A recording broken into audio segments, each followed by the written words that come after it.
The Satanic Temple just held its first annual SatanCon in Scottsdale, Arizona this past weekend. They had over 350 attendees across 3 days.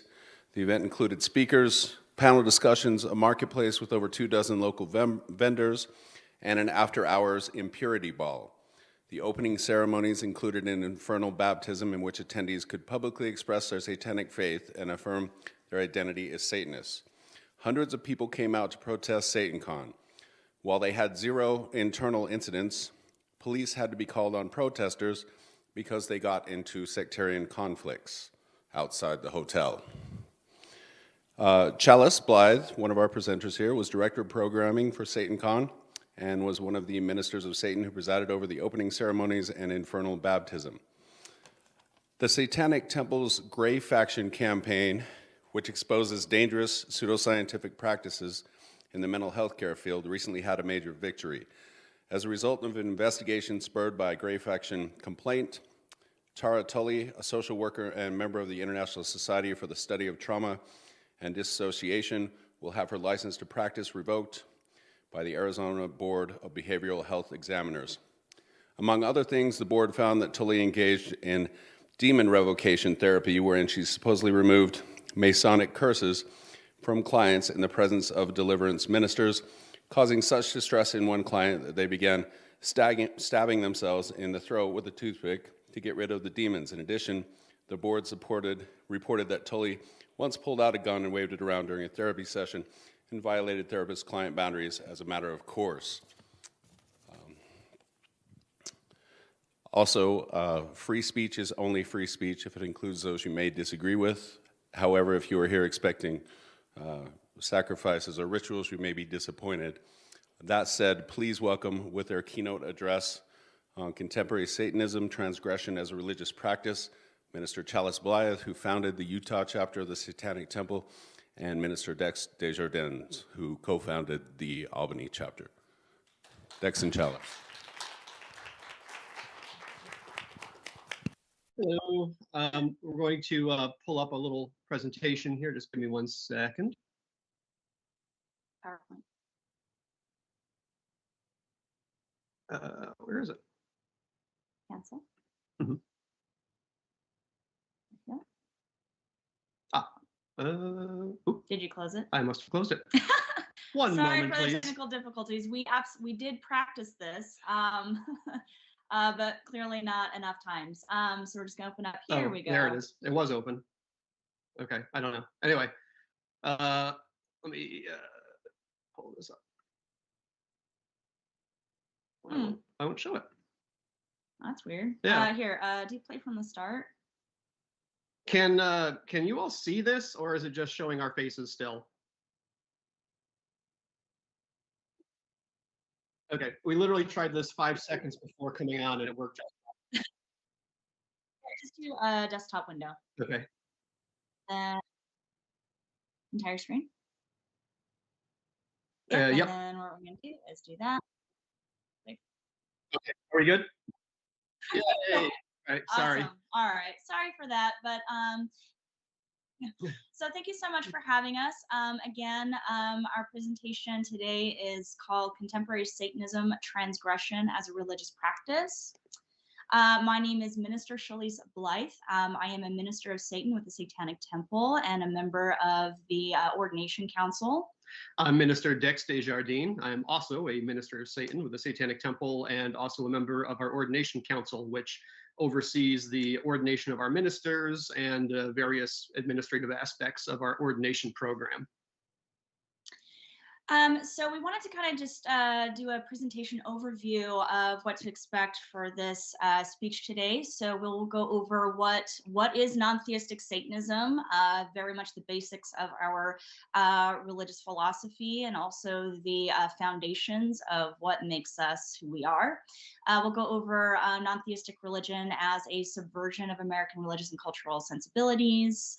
Talk about how non-theistic religions are, sound weird to the American ear, but are actually pretty common throughout the world and throughout world history, and where Satanism fits in that. We'll talk about the Satanic Temple's beliefs and its activism, which of course is what we're probably most famous for, but as you'll find out, it's only a small fraction of our actual overall identity. And then we'll also go over our publicly facing campaigns, probably seen as some of our more transgressive acts. We're going to go over religious reproductive rights, Grey Faction, After School Satan Club, and our invocations and Baphomet campaigns. So to kind of give you an idea, what is non-theistic Satanism? When you think of Satanism, usually what you think about is satanic cults, in the basement, giving, in hooded robes, lots of naked people, lots of candles, lots of, hailing of Satan. And most of that's true. We do engage in ritual practice, but what a lot of people also think of is this idea of Satanists engaging in the actual literal worship of a deity named a deity called Satan. That is where a lot of misconceptions and a lot of Hollywood comes in. So Satanism itself is actually a non-theistic religious philosophy that's centered around the literary character Satan, that is to us a Promethean hero. To us, Satan is the symbol of personal liberation, pursuit of knowledge, and rebellion against arbitrary authority, and whatever that authority takes, whatever that ends up being, whether that's a government authority or any authority that claims dominion over our personal sovereignty. It takes many forms. Satan to us is not a literal deity. We do not believe in the existence of a god, and we do not believe in the existence of a literal Satan. To us, it's more of a metaphorical representation of the eternal rebel that's best exemplified by authors like Milton, and romantic Satanists like Blake, Shelley, and Anatole France. Yeah, and another misconception, of course, is, well, people often ask, well, why have you picked a symbol that is, associated with evil? And the important thing to point out is Satan for us, this is not the biblical Satan, which, arguably is, people have a lot of misconceptions about the nature of Satan, even in the biblical sense. The modern American interpretation of Satan is extraordinarily different from what you would have understood Satan to be 100 years ago. The Christian version of Satan is extraordinarily different from the Jewish version of Satan, and so on. So it's important while we go through this to kind of keep an open mind about the term Satan and understand we are not talking about the evangelical Christian boogeyman version.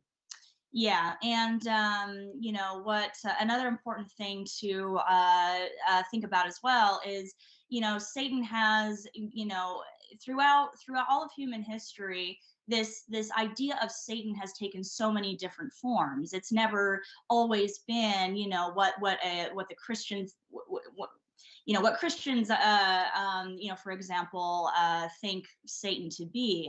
Satan can just be is literally defined as the adversary, and an adversary can be against the cultural and societal norms, and that can take any form, right? I mean, everyone has been accused of being a Satan or being Satanist at certain times, and as you'll see, self-identifying Satanist is actually a very modern contemporary thing. Prior to that, anyone identifying as a Satanist, is not been a thing. It's usually people being accused of being Satanists because they dare to transgress against societal and cultural norms. So we take that, and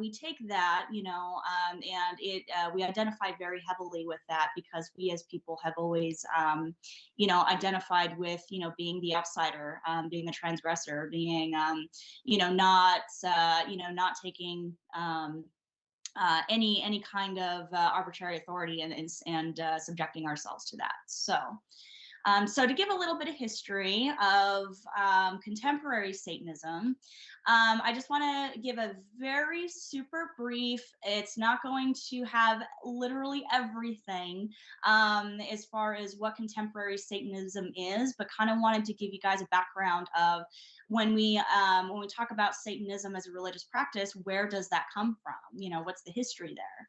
So I'm sure many of you may recognize Anton LaVey. He's a very iconic person who founded the Church of Satan back in 1966. He ritualistically shaved his head and deemed 1966 as year zero or year one of Satan. He wrote, and when we talk about religious Satanism, he really did lay the foundations of what contemporary satanic practice is. Obviously, there's a lot of variations, as we'll go over. But when we think of religious Satanism, we have Anton LaVey to thank for codifying that really. For the Church of Satan, Anton LaVey wrote the Satanic Bible, the Satanic Witch, the Satanic Rituals. These are all books that are considered canon for the Church of Satan, who is completely different than the Satanic Temple, which we'll go over. But they are still in operation today. The Church of Satan is still around. As Anton LaVey, created, contemporary Satanism, again, Satan is not a literal deity to be worshipped. Satan represents the ultimate symbol of the adversary. It's a metaphor for true rebellion. And so everything surrounding that is best exemplified by this character, by this literary metaphor of Satan. He also took a lot of inspiration from Western esotericism and Crowleyan sex magic. Aleister Crowley was a magician way back in the day. He was really into sex magic, and there are some elements that we have been inspired by. So you'll see elements of that. His philosophy drew a lot of inspiration from Ayn Rand, specifically her ideas of man worship, self-deification, and also Ragnar Redbeard, Might is Right. Ragnar Redbeard was a pseudonym for, I can't even remember who it was. No idea. But anyway, Might is Right was a book that came out, incredibly problematic, lots of terrible racist elements there. We meaning the Satanic Temple and, of all, we don't ascribe to that, but essentially Might is Right is a kind of like a backwards interpretation of the survival of the fittest, right? Yeah, and I'll point out, even to Anton LaVey's credit, that when he plagiarized large portions of Might is Right to write the Satanic Bible, he cut out all the racist and anti-Semitic parts. Yeah. For what that's worth. Yeah, for what it's worth. So he definitely, him being of Jewish heritage himself, he obviously took a lot of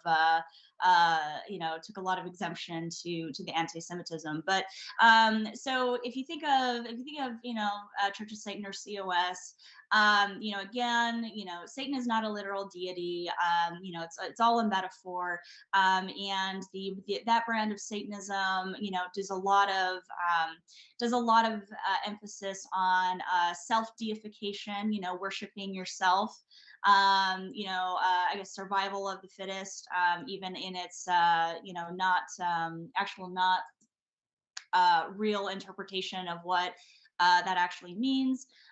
So that's where when you talk about religious Satanism, that's where it started. All right, so eyebrow guys. So Michael Aquino in the Temple of Set. So in the 1970s, Michael Aquino, who was actually a high-ranking member of the Church of Satan, he branched off. No longer agreed with things going on with the Church of Satan, and he formed the Temple of Set in 1975. Very briefly, he best wanted to. He used his version of black magic to call upon Satan, and apparently, according to him, Satan appeared to him in his original form as the Egyptian god Set. And according to the Temple of Set, the Egyptian god Set is actually a real god and the only one that was not manufactured by humans. So when it comes to, this is one of the very few subsects of Satanism that actually have a deity worship. Now, this deity for the Temple of Set, they believe that the Egyptian god Set actually exists and is actually what we consider to be Satan. It's an intelligent deity sparked by human beings. It is the adversary. It was the rebel and gave humans, greater knowledge and gave them the gift and the spirit of rebellion.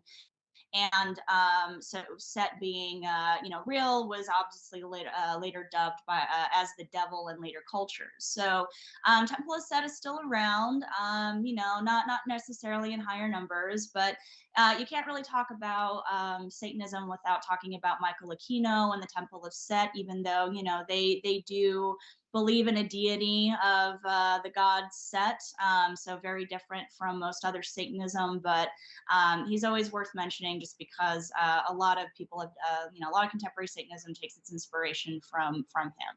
And is a very interesting individual too. I mean, Yeah. he was an Army intelligence officer. He had at least one PhD. Mhm. Fabulous writer. Yeah. If you've never heard him, it's worth looking into him. He's just a fascinating guy. Yeah, and his eyebrows. I mean, come on, Yeah, those are for real. amazing.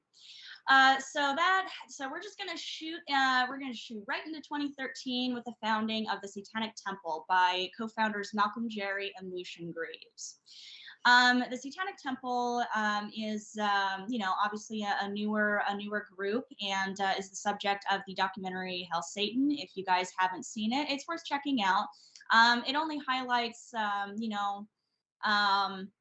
it only highlights the activism side of TST. So if you're looking to understand us better from a religious point of view, it's probably not the best thing to use as a sole resource, but it's a good overview of where we started and part of where we've evolved to, and obviously we've evolved so much more since that film was released. So anyway, so when it comes to the philosophy, we consider ourselves to be the evolution of non-theistic Satanism, taking the things that we talked about, with, the Church of Satan and Temple of Set, taking those foundations and evolving them, because as society evolves, as we as people evolve in our understanding of the world, so too should our philosophical thought. So too should the things that we consider fundamental to our beliefs. And so, we don't believe in the, there's no elements of Midas Ride or Randian philosophy. We don't believe in Egyptian gods, but we do have what are called the seven tenets, which we'll go over in a later time. We do see Satan as a Promethean hero, a symbol for personal liberation, pursuit of knowledge, and rebellion against arbitrary authority. And, we do have ritual, we do have community, we do have all of these things. And, as a part of our religious practice, there is the activism. We'll talk about that at a later time. But, our core philosophy is rooted in, we call ourselves Satanists because we can't call ourselves anything else. We're not just humanists. We're not just atheists. Atheism is what you're not. Satanism is who we are. And,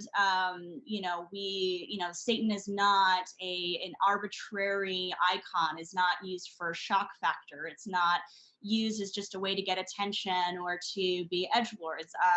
This icon of Satan and, this literary hero and, what that represents to us as human beings, the spirit of Satan speaks so deeply to us. And, that is why we call ourselves Satanists. We really identify with that. So we have no Bibles. We have no religious text, really. We have Revolt of the Angels by Anatole France. We consider that canonical literature. And there are some other things we have as well. But when it comes to how we see Satan, how we identify Revolt of the Angels, really kind of solidifies that for us. So not a Bible, not a spiritual text, but, very inspiring nonetheless. If you haven't read it, it's worth the read. It's amusing at times. Occasionally, you'll wonder how they're still talking in a cafe after 7 hours of reading. Yeah. So if you really want to just read the last 2 or 3 pages, you'll get like literally everything you need to get out of it as far as understanding our philosophy. When we talk about evolution of Satanism, when LaVey wrote the Satanic Bible in 1969, what he had to write was revolutionary philosophically for that time. Yeah. But a lot of it has become kind of outdated, especially certain things about views on women, Randian philosophy. Unfortunately, the way that the Church of Satan and evangelical Christianity have both developed, politically, they're indistinguishable at this point. It's very, very strange to see. Yeah. So, Satanic Temple's moved away from some of those things and tried to kind of, keep up with our best social and scientific understandings of the world. Yeah, and so so now that we've kind of given you like a very brief overview of Satanism in general, I kind of wanted to go back to this definition of transgression. The definition of that is an act that goes against a law, a rule, some code of conduct. Transgression is an offense. It's a blasphemy. And Satanism, at its core, is founded on embracing our outsider status, our satanic spirit, our blasphemy, our transgressive nature. And so our very identity is based on that. And, that inspires a lot of, not only our philosophical beliefs, but also a lot of the things that we do, in the world as far as, our activism and how we have been fighting against impositions. So. Yeah. So one of the most difficult things when explaining the Satanic Temple or Satanism to anybody who's not a Satanist is this concept of non-theistic religion. So Satanism is a non-theistic religion. Well, what the heck is that? At its most basic core, a non-theistic religion is religion without God. And saying that, you can see people's heads start to spin in the United States especially, and they have no idea what you're talking about because, let's face it, you talk about religion, what comes to people's minds? God, heaven, hell, sin, prayer, the soul, all of these things. And how can you have religion without that? Well, while it sounds strange to Americans, the fact of the matter is non-theistic religions have existed throughout the world, some of them going back thousands of years, and there's multiple non-theistic religions still in operation in the world today. For example, you have Jainism, which comes out of the Indian subcontinent, where they have sort of a universal life force that they believe in, but it's not a creator deity, it's not a sentient being per se. You have many types of Buddhism, where Buddhism can be theistic, but it can also be non-theistic, it can be agnostic, and it can be straight up atheist. There are many Buddhists that do not believe in anything supernatural whatsoever and view the Buddha as a symbol of this enlightenment to be attained. Classical Confucianism is practiced in China a long ways back, was a non-theistic religion. More modern Confucianism is kind of a blend, but classical Confucianism was very much non-theistic. You've got humanistic Judaism. I have a dual identity. I'm both a Satanist and a humanistic Jew. So what's humanistic Judaism? It's Judaism without God. It's got all the other parts, though. It's got the traditions, it's got the rituals, it's got the holidays, the sense of community and shared identity. Basically all the things about religion that are not supernatural. And that's true also of contemporary Satanism. There's a lot of crossover, in fact, as far as practice goes, between humanistic Judaism and contemporary Satanism, as far as parallels of how it's practiced. The specifics of the beliefs obviously are quite different in a lot of cases. Actually, our co-founder Malcolm Jerry is also dual identifies as a contemporary Satanist and a humanistic Jew. So why is this important? Well, so this is where we start to get into the transgression and in the very nature of Satanism as being an act of transgression against our predominant culture here in the United States. Recent Supreme Court decisions spanning back over the past decade have cumulatively had the effect of elevating religious liberty sort of above all other human rights. And it's allowed certain religious groups to kind of find a backdoor to discrimination. You know, it's very hard to legislate away people's rights on the basis of religion. It is. It's getting easier, but we're not quite there yet. So religious groups that have wanted to deny rights to LGBTQ people, for example, or deny people reproductive rights, whether it's access to contraception or abortion or what have you, they've had to kind of backdoor a lot of these things. And the way they've done it is they've said, you can't do this because it violates my religious liberty. And we've seen this a lot recently. There was the example of the baker, you know, someone asked him to bake a cake and he says, oh no, because a cake for, a gay couple violates my religious liberty. Okay, so what happens now is that couple is unable to have a service. They've been discriminated against in the guise of this is somebody else's religious liberty. So, you know, your freedom of speech, your freedom of religion are basically held hostage to the religious liberty of the dominant religion in the United States. And, you know, and occasionally, one thing I want to point out and pause to point out here is that Satanism and the Satanic Temple are not anti-Christian or anti-Christianity. They are.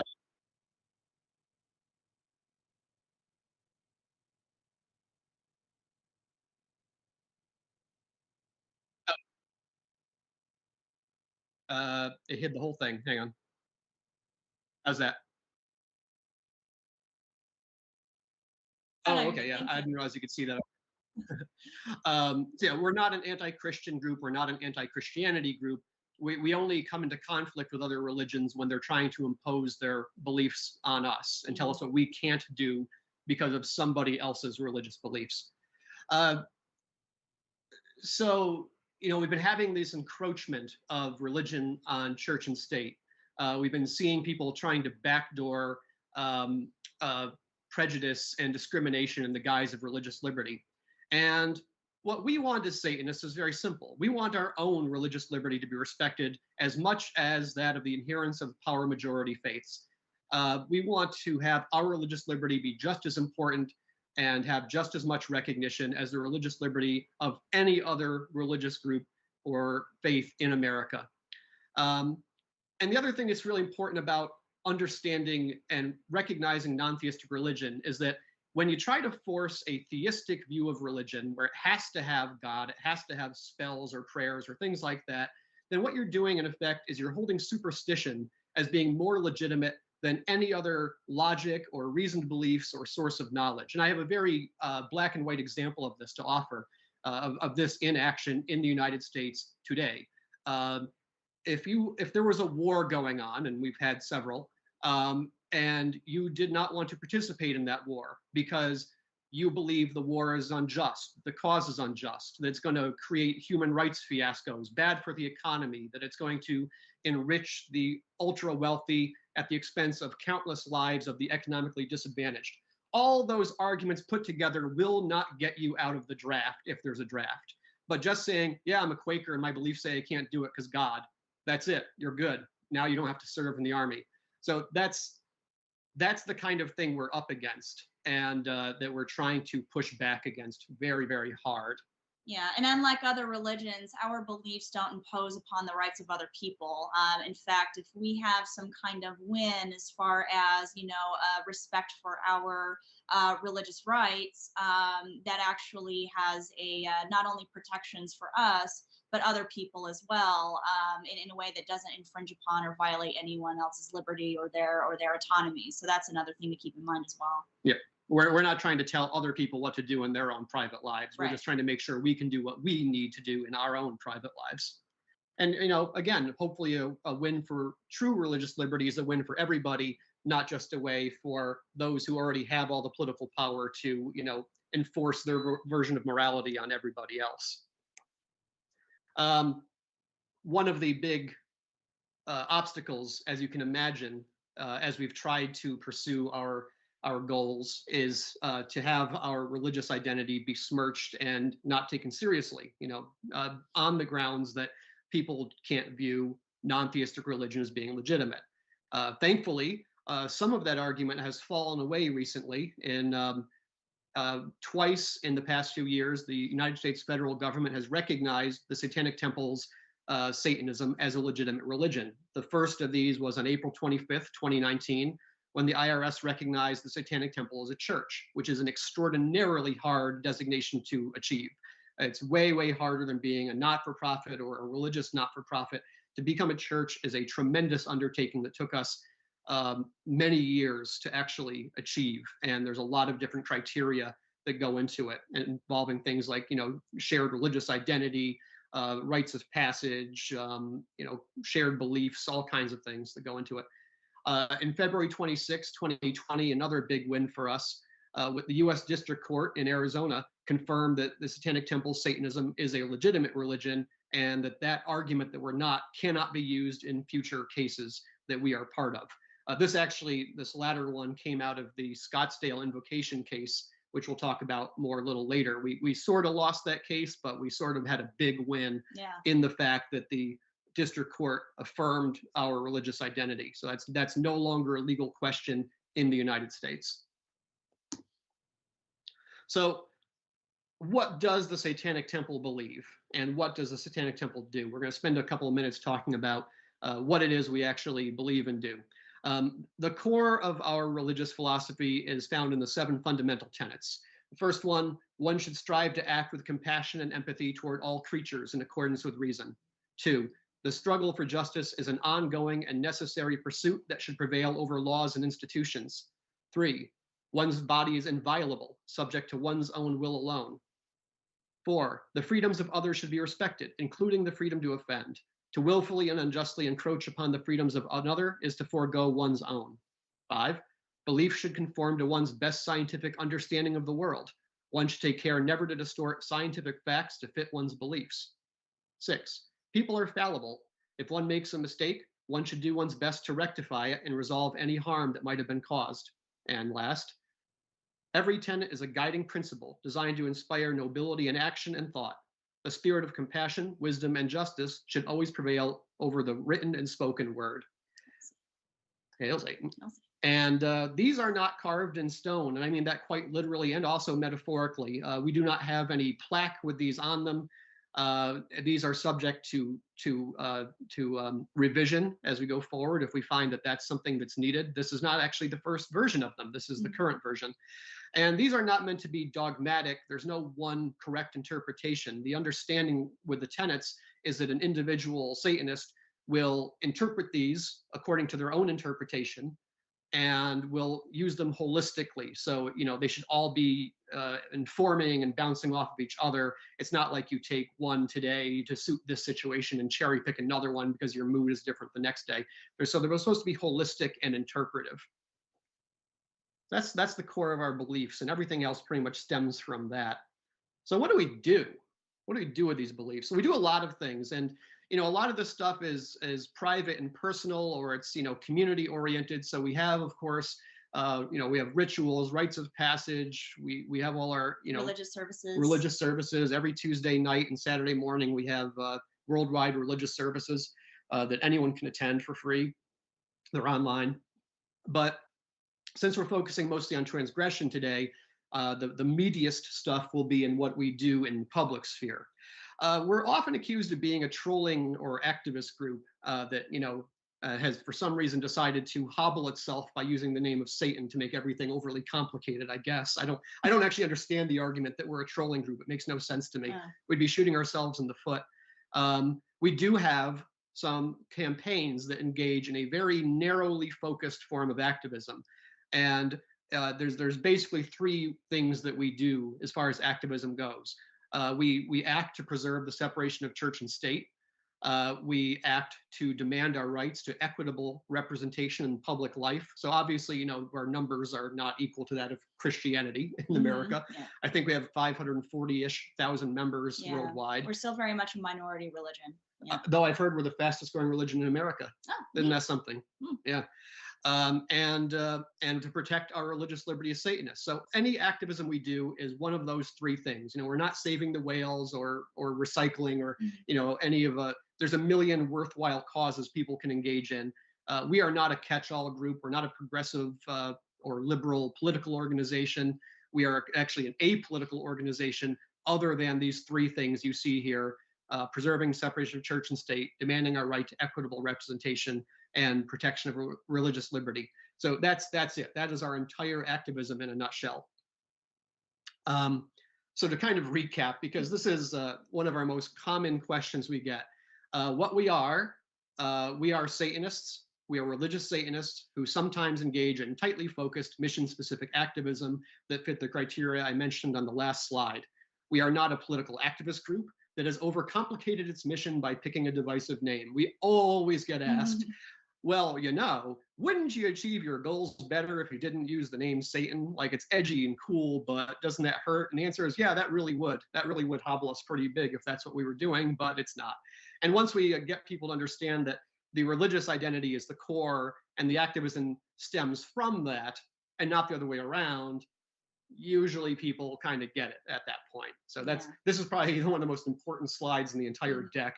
Yeah, the activism is merely an extension of our religious faith. So it's, if we did not have a religious interest in what we do, then we wouldn't engage in it. So yeah. All right. So TST campaigns, transgressive actions. So I'm going to give a very brief overview of some of the campaigns that you may or may not have heard of. These are the things that have definitely made us very visible in the public eye, and just kind of, just a very brief overview. And I'm not going to go over everything that we do, just kind of the major ones. So a campaign I'm sure that a lot of people have heard of due to the topic of abortion is religious reproductive rights. So this campaign is focused on, so we have Satanists have these beliefs in our bodily autonomy and acting in accordance with the best scientific evidence. We also believe in fighting laws and institutions that are unjust. And, egregious anti-abortion laws throughout the country really do infringe on our religious rights to our bodily autonomy and access to scientifically valid medical information and care. And as religious individuals that are protected under the First Amendment and the Religious Freedom Restoration Act, we should not be subjected to laws, state-mandated propaganda, and restricted access that violate our religious beliefs. This comes in the form of abortion bans after a certain amount of time. This comes in the form of access to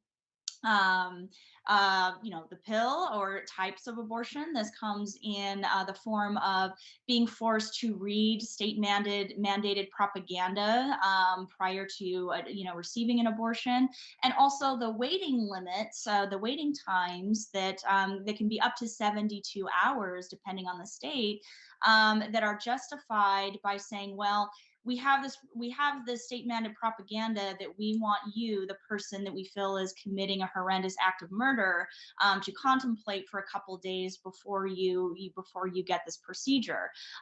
So it is the state, mandating that this isn't simply what it is, which is a medically valid procedure that people have when they want to make medical decisions about their bodies, and they're turning it into you're murdering a unique individual life, which is absolutely atrocious and not correct. So when it comes to religious reproductive rights, we have a religious obligation to object to many of these restrictions that states have enacted that interfere with, access, as well as other related issues that affect our religious rights. So,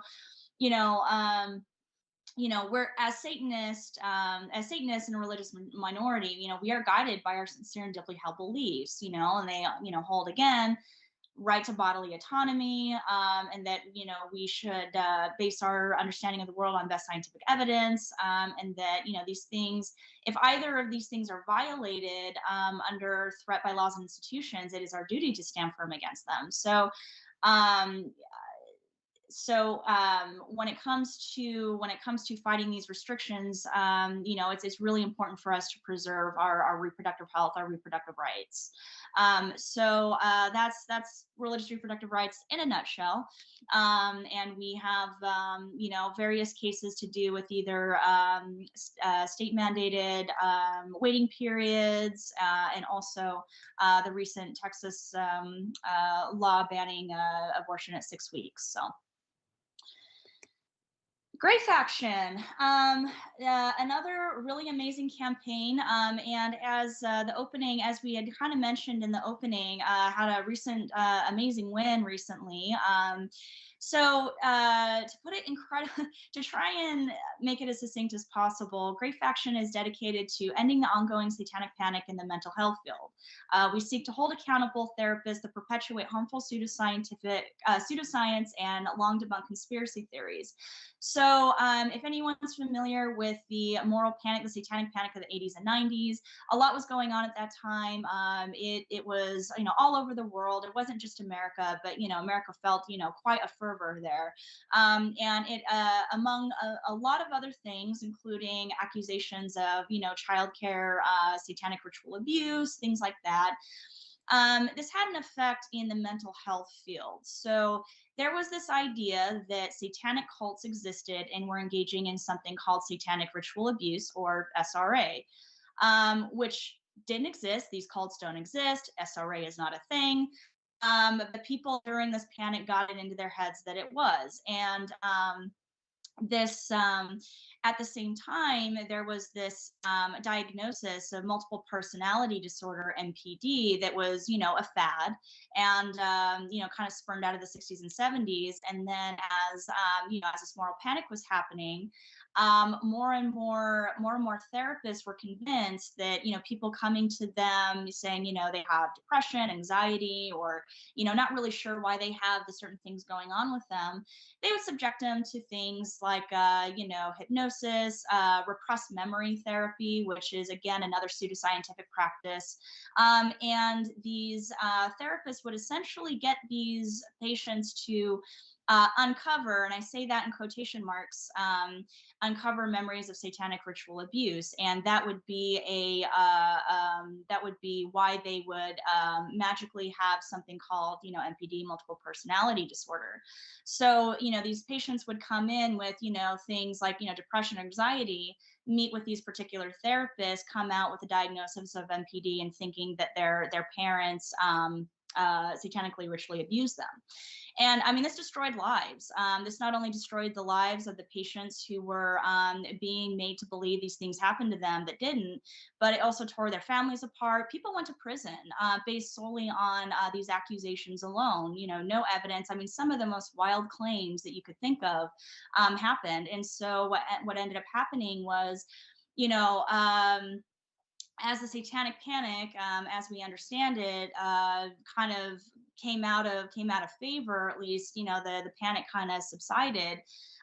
These therapists and these ideas of these happening, they didn't go away. They just got rebranded, and these therapists continue to practice. So we have people who, have the ability to, they're therapists, they're psychologists, psychiatrists, and they still at their core believe that SRA is something that happens. They rebranded MPD to dissociative identity disorder, or DID, and through rebranding and kind of going underground with these beliefs, people are still coming us today with stories of going to their therapist and being subjected to things like exorcisms, being told they have demons inside them, being told that they were satanically ritually abused, and being subjected to horrendous types of therapy and or quote unquote therapy, to remember these horrific things that never happened to them, and then having to deal with all of the depression, anxiety and PTSD that comes from being made to believe that. So Grave Faction is dedicated to identifying the therapists and the mental health professionals that continue the satanic panic, and reporting them to their licensing boards, and hopefully with the evidence presented, they can no longer be allowed to practice and continue to hurt patients. Yeah, and this is, I mean, not only did it like get people thrown in prison and careers and families torn apart and destroyed, but it's gotten people killed. Yeah. There was a child, Jude Mira, I can't remember what year it was, went to one of these therapists that we have targeted through the Grave Faction campaign, and the mother, and what ended up happening was the mother ended up killing her son, who was severely autistic and nonverbal, over the idea that they were being, constantly targeted for satanic ritual abuse, and wanted to save the son from this ongoing harassment by, no one knows who. So, these things are very, very dangerous. Yeah, and the mother had, her name was Gigi Jordan. She had consulted with a therapist who is a part of the International Society for the Study of Trauma and Dissociation, ISSTD, who was still practicing.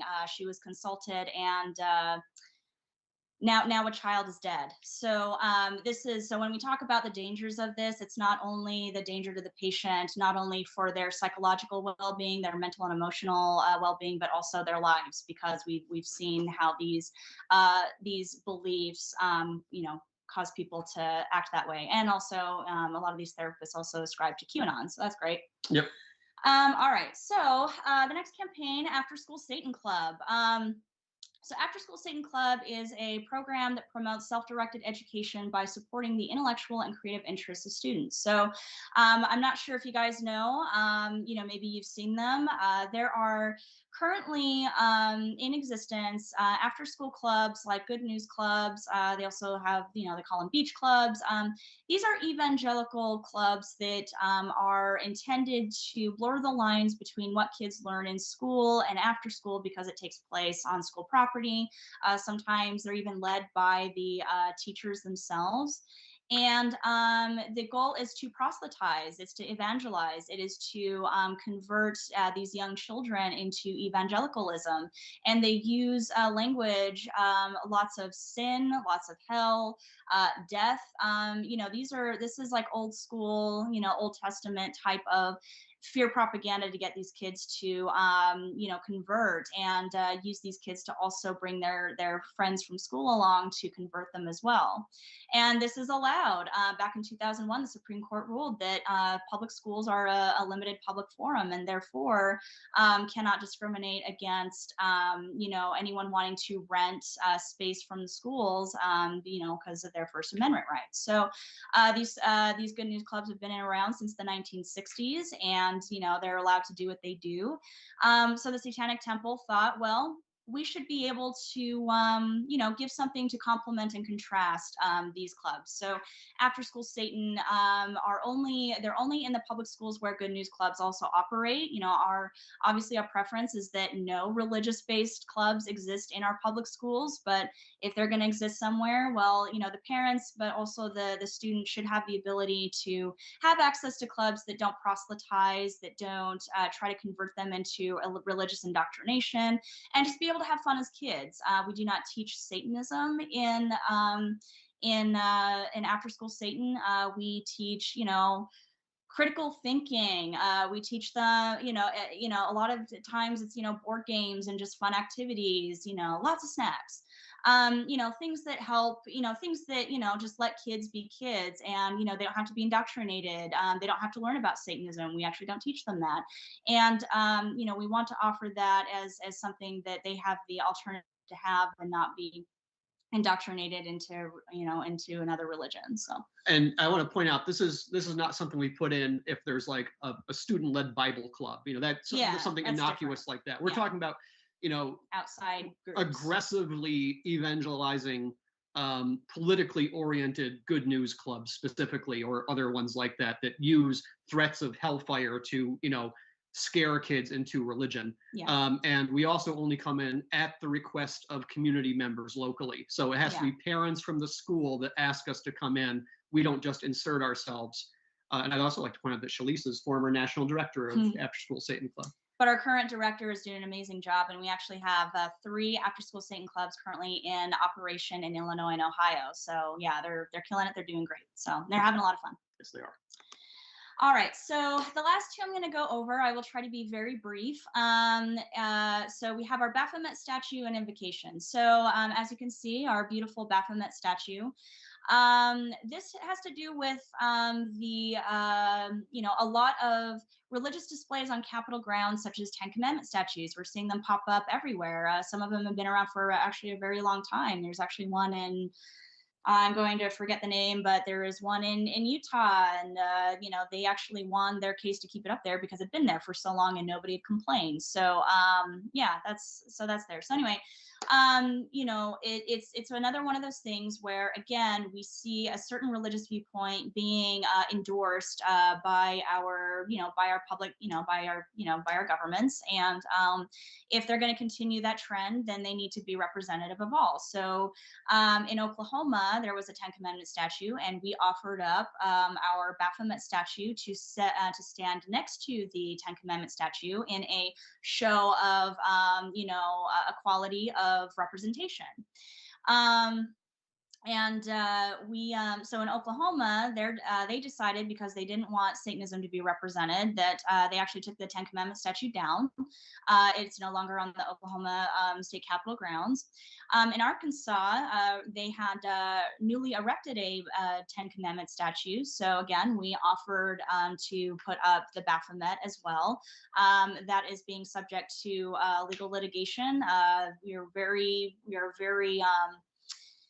there really is no way in which we could lose that, but there's a lot of legalese there that I won't bore everybody with. But the whole idea is if you're going to have on public space any kind of a religious iconography, anything like that, that needs to be completely represented the entire community, which includes viewpoints of another nature. So we only offer up Baphomet where other religious statues exist. And in the Oklahoma example, when they took down the 10 Commandments thing, we retracted our offer for the statue, because we're not trying to force Satanism on anybody. We just want to make sure there's viewpoint neutrality in public, in government. Yep. So it kind of goes to the idea of either everybody or nobody when it comes to that type of thing. And invocation. So before city council meetings, you'll notice that there's a lot of opportunity for there to be opening prayers, opening statements. And we decided, so TST-AZ offered to give an invocation for both Phoenix and Scottsdale here in Arizona. And the reaction to that, in Phoenix, they decided to bar us from speaking for 2 minutes, giving an invocation. They decided to get rid of the practice altogether and just open city council meetings with a moment of silent reflection. Scottsdale was a little bit different. They straight up told us that we were not welcome. We actually were approved. We were approved to give the invocation, and they pulled it last minute. They said that, well, it's because you have no community ties or anything like that, and we took it to court. And that's kind of where the decision we had talked about earlier, where the district court affirmed us as a illegitimate religious people worthy of our rights. That's where that came from. So we took that all the way and we lost on a technicality, but what we gained from that case was so much more. It was an affirmation that when it comes to us in the public sphere, when it comes to us wanting equal representation, the validity of our identity of us as a religious people is no longer a question. It just is. So small setback in the short term, but we definitely got ended on top on that one. So and the quote there, equality gone too far, that was a direct quote from a city council member when we did information requests. That was in an email from a city council member describing us being able to give an invocation is being equality gone too far. So yeah, that's very brief, and I'm sorry if it was long-winded, even though it's a little long-winded, overview of some of our campaigns. We have other ones, but felt that these ones were either ones that you guys may have been more familiar with, and ones that kind of go in line with the overall theme we're talking about here today. So with that, want to thank you so very much for listening to us today. Hope you found that informational. We absolutely enjoyed, talking about it. So at this point in time, we are ready, open for Q&A. All right, thank you so much. I'm going to turn on the camera now and open it for questions. And I'll stop the screen share, I guess, right? Oh. Do you want Yeah, me to stop the screen? if you could, yeah, that'd be great. Chalice and Dex, if I may refer to you by your first names, thank you very much. I want to thank you for your presentation. It was most informative, and also I want to congratulate you for your accomplishments in court and your ethos, all that you shared with us. Thank you for your work. It's important work that you're doing, and it sounds painstaking and expensive, and appreciate you fighting the good fight. So my question, I'm currently teaching a class called The Divine in Art. It's an upper division seminar, and in that class we read from Romanian historian of religion, Mircea Eliade.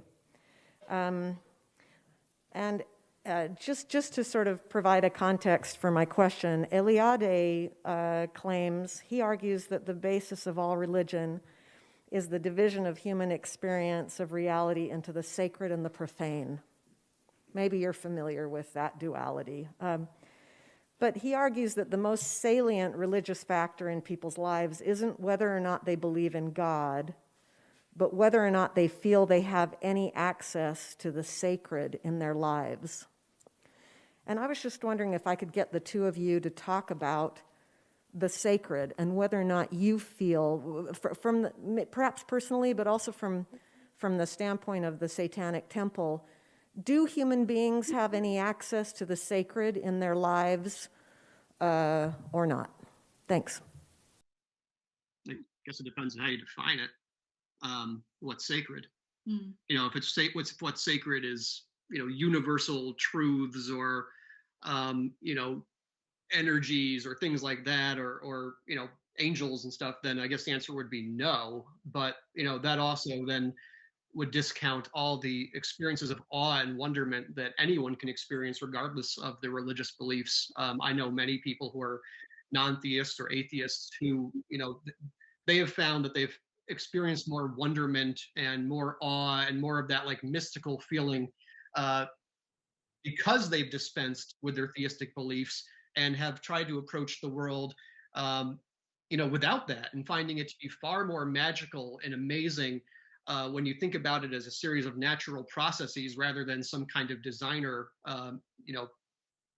putting a framework around us. I don't know, I feel like I'm dancing around the question here. No, I mean, when I think about that question, I think about what do I consider to be sacred to me? Because I think what that is defined as is going to be as unique to the individual. So when I think about something sacred to me, I think about what my experience, what's sacred to me. Well, my bodily autonomy, what is sacred to me, my my ability to live authentically, and so those are personally for me. So if I can do those things, then yeah, I mean, I have I live with the sacred as well. But yeah, I really think it's just kind of up to the individual's interpretation of what that is for them, because what's that for like one person is going to be entirely different for another, and where they get that from, whether that's from their religious identity or maybe a lack of religious identity. I think part of the explanation is, I'm going to use like psychology terms a little bit, or in philosophy terms. We are not a dualistic religion. We're a very materialistic religion. We believe in the here and now. We believe in science, and we don't necessarily believe there is a marked distinction between the everyday and the sacred. They can be one and the same. Mm-hmm. Yeah, I mean, we have rituals and we have all these things that we engage in that go from things that are incredibly simplistic and, very, I don't know, materialistic in nature. And then we have, our big production number rituals where it's just psychodrama and it is, people can actually, call it like a spiritual experience, engaging in these big rituals where it's an affirmation of something or a letting go of something. And, that could be very sacred to somebody as well, like that experience they get from that part of their religious practice. So. Yeah, and I should point out that when we talk about things like ritual, we don't believe that we do a ritual and then magic happens. Right. It's a cathartic experience. It's a community building activity. It's a way to energize the self, through an exciting, powerful experience. Yeah. It's not spells and magic. Yeah, it's actions that have a cathartic effect, and they range from big to small. So and some people in Satanism don't even practice, they don't even do rituals. So sometimes it's not a part of their Satanism. I don't That's valid really. too. Yeah, yeah. I write ritual. I don't really engage in it very much. So Yeah, I don't do either. Yeah. So anyway, sorry. Hopefully that answered your question. Yeah. Thanks very much. I think that answer I found it very satisfying. I think that as a community, as a world community, we're in the process of redefining the sacred. And that's exactly what I wanted to hear the two of you just talk about, your notion and sort of grapple with this idea of the sacred. And you did. And so thank you very much. You're welcome. Yeah. All right, Chalice and Dex, and I think I mispronounced your name earlier, Chalice. I apologize for that. Thanks, that was very enlightening. I've got a couple of great questions from our online audience. This is from Haley. A few years ago, the Netflix show The Chilling Adventures of Sabrina came under fire for their identical statue prop of Baphomet. Can you share your thoughts on that? It's so super boring. Essentially what happened was, the Sabrina show came out. The Baphomet statue that they used in that was identical to our Baphomet statue. And, it is a trademark image. And, the artist who put it together, had every right to be recognized as being the person that did that. There was no acknowledgement. Netflix didn't even ask us if they could use the image. If they had, we might have, I don't know, Lucian Graves has kind of talked about how he probably, given the context of its use, he probably wouldn't have given approval for it. But at the end of the day, Netflix just didn't do their legal due diligence. And so, we met with the lawyers. A settlement was, they came to a settlement. Everyone was very happy with that settlement. And now if you look back, they acknowledge the Baphomet statue belonging to, the image, being the Satanic Temple. And then, I think the second season, they just got rid of it They entirely. replaced it with a Lucifer statue. Yeah. So it's boring legal boring legal stuff. Yeah, I wish there was a bigger thing to it. It was just, one of those things, The thing is, if you don't push back on copyright infringement, you lose your copyright. Yep, and they can use it for whatever they want, and a lot of times they'll use it for real nefarious stuff. And that's So when it seems like it's really mean to go after poor little Sabrina for copyright infringement, but we do take very seriously how, considering we've talked about the Satanic Panic and how people can believe and they can actually kill others or us over this idea or belief that we represent evil and all these things. We take that very seriously. So when it comes to our pornography, just want to make sure it's being used responsibly and that people ask permission. So Fantastic, thank you. This is from Nate. He asked, how could someone get involved here in Utah? Oh, well, we have a local congregation. You can just find the Satanic Temple Utah congregation. They're based in Salt Lake, but they'll take anyone, from out, throughout the entire state. So I think you just find them on Facebook. I think they have a website as well. Just look up the Satanic Temple Utah congregation and just reach out. And they'd be more than happy to talk to you. yeah, the congregation heads are really great people and easy to get along with. And to join in general, if you just want to join the Satanic Temple, just go on the website and there's a join function. It's free and takes like 2 seconds. Yeah. Right. Okay, well, thank you very much. I really appreciate both of you being here. I found it enlightening, and I think everyone else did as well. So that was awesome. Thanks, you guys. Thank Yeah, you. thank you for having us. We greatly appreciate it.